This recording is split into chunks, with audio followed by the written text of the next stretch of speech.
সম্মানিত হাজিরিন, আমরা বলতেছিলাম যে সুন্নাত এবং বিদআত।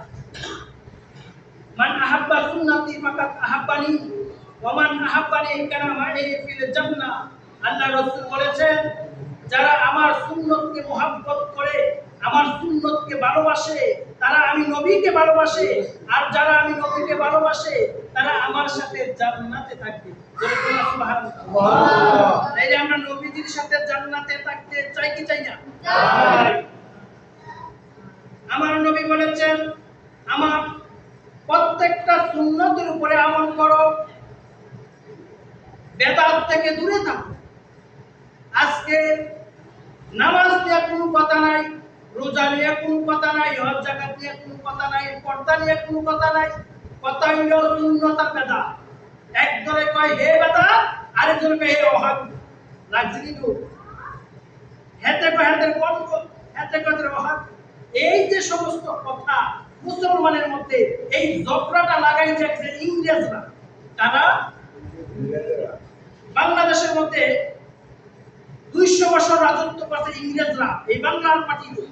এই ইংরেজরাই ঝগড়া লাগাই গেছে। ওলি আল্লাহর ইসলাম যেখানে, সেখানে কোনো ঝগড়া নাই। ওলি আল্লাহর মুহাব্বত যেখানে, সেখানে কোনো বিবাদ নাই। ওলি আল্লাহ যেখানে শান্তি আছে, সেখানে সুবহানাল্লাহ। আমরা মৌলবীরা তো ওলি আল্লাহর নাম শুনলে আগুন করে সরি। আমি ওলি আল্লাহর কথা বলি, এর কিছু মানুষের শুনলে আগুন জ্বলে। ওলি আল্লাহর কথাকে আমি বানাইয়া গেছি না কোরআন থেকে। আতিউল্লাহ ওয়া আতিউর রাসূল উলিল আমর। তুমি একজন ইমামকে অনুসরণ করতে হবে, একজন নেতাকে অনুসরণ করতে হবে। নেতাকে এই বাংলাদেশে যে রাজনীতি করে এই নেতা, এই নেতার অনুসরণ করার কথা বলেছে?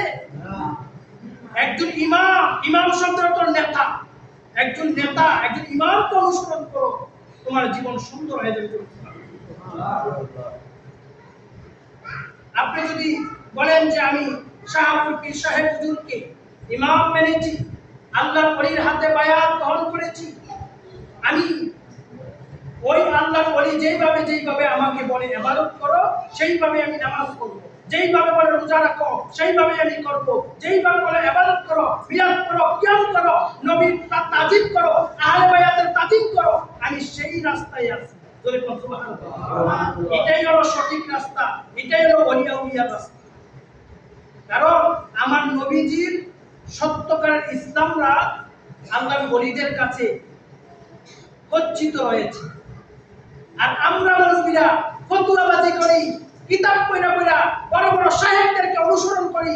শাহেখরা কিন্তু এই দেশে ইসলাম আনছে না। শাহেখরা ইসলাম আনে নাই, ইসলামের চামড়ার ওলিরা। ওলি এক জিনিস, শাহেখ দাবি করে। শাহেখ শব্দের অর্থ কি জানেন? শাহেখ শব্দের অর্থ হলো পীর।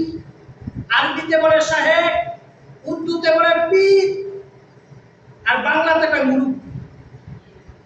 অর্থ না জেনে শুধু দালা পায়। এই যে যারা এই আহলে হাদিস, তারা বলে শাহেখ শাহেখ, যে মন চাইতে এমন শাহেখ, আলহামদুলিল্লাহ না এবারেও শাহেখ। শাহেখ কি? শাহেখের অর্থ হলো পীর।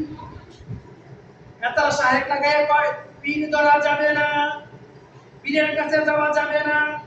আমিও কই পীরের কাছে যাইয়েন না। যেই পীরে গাঁজা খায়, যেই পীরে মদ খায়, যেই পীরে বেনামাজি, বন্ধ, মাজার পূজারি, তার কাছে তো দরকার নাই। আমার শাহপুর দরবার শরীফ, ওইখানে কখনো মাজার পূজা হয় না। ঠিক কিনা? মাজার জিয়ারত করা নবীজির সুন্নাহ। মাজারে যাও, আল্লাহর ওলিদের কাছে যাও। আল্লাহ তোমার ওলির উসিলা আমার গুনাহ মাফ করে দাও। বলে কোন সুবহানাল্লাহ। আল্লাহ আমি তো গুনাহগার, আমার দোয়া তো কবুল হবে না জানি। আল্লাহ তোমার এই ওলির উসিলা, আল্লাহ তোমার নেককার বান্দার উসিলায় আল্লাহ তুমি আমারে ক্ষমা করে দাও, আমার দোয়াটা কবুল করো। এটা হইল মাজার জিয়ারত। আর যদি গিয়া কর সাজদা দিয়া, বাজা আপনি সব দেন, আপনি সব জানেন, এটা হলো শিরক। তাহলে শাহপুর দরবার শরীফে লিখে রাখছে মাজারে সাজদা দেওয়া নিষেধ। দেখা আসেনিও, যারা গেছে তারা দেখতে পারে।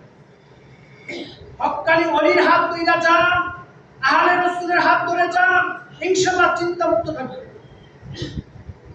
এই হক কথা বলার কারণে আমার পেছনে শত্রু শুধু লাগে। আমি কই লাগো, আমার জীবন যতক্ষণ আছে আমি হক কথা বলে যাব।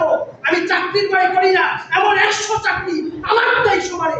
আমার এই চাকরি দরকার নাই, যেই চাকরি করতে গিয়া নবীর আহলে বায়াতের কথা, ওলিয়া উলিয়ার কথা, নবীর প্রেমের কথা, মুহাব্বতের কথা আলোচনা করা যাবে না, ওই চাকরির আমার দরকার নেই। আমি আমার কমিটির সাথে বলছি যে আপনারা আমাকে ইমাম হিসাবে নিয়োগ দিয়েছেন, আমি চাই প্রত্যেকটা পুঙ্খানুপুঙ্খানুভাবে ওলিয়া উলিয়ার মুহাব্বত, মানুষকে হক জিনিসটা বোঝানোর জন্য।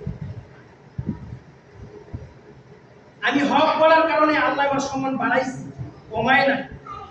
আমি যেখানে যাই ইনশাআল্লাহ তাআলা আল্লাহ সম্মানের সাথে আমাকে ফিরায়। কোন বেলার সাহস নাই আমাকে একটা কথা ধরার মতো, কারণ আমি জানি আমার নবীজির গোলামি করলে ওইখানে শান্তি। নবীর গোলামি ছাড়া কোনো শান্তি নাই। এখন কবেন নবীর গোলাম কোন যাই, আল্লাহ কয় আতিউল্লাহ ওয়া আতিউর রাসূল, হে আল্লাহর রাসূল আপনি বলে দেন যারা আল্লাহকে পাইতে চায় আপনি রাসূলের অনুসরণ করে গোলামি করে ইত্তেবা করে। রাসূলের গোলামি করা মানে আল্লাহর গোলামি করা। ফুল যেখানে গেরান সেখানে, আপনার দেহটা একটা কায়া, আপনার কায়া যেখানে ছায়া সেখানে, ঠিক কিনা? নবী যেখানে আল্লাহ যে সেখানে, নবী নাই যেখানে আল্লাহ নাই সেখানে। এই জন্য আমি নবীর গোলামি করি। আলোচনা না বুঝলে আমার সাথে পরে কথা বলবে, আমি ইনশাআল্লাহ তাআলা পুঙ্খানুপুঙ্খানু করে বুঝাই দিব। আমি পালাইয়া যাবার লোক না, কিন্তু সমালোচনা করতে পারবেন না। আল্লাহ পাক সকলকে নবীজির অনুসরণ করে সুন্নতের উপরে পায়বন্ধ করে জীবনটাকে নুরানি করার তৌফিক দান করুক সকল। আমি যারা পড়াইছি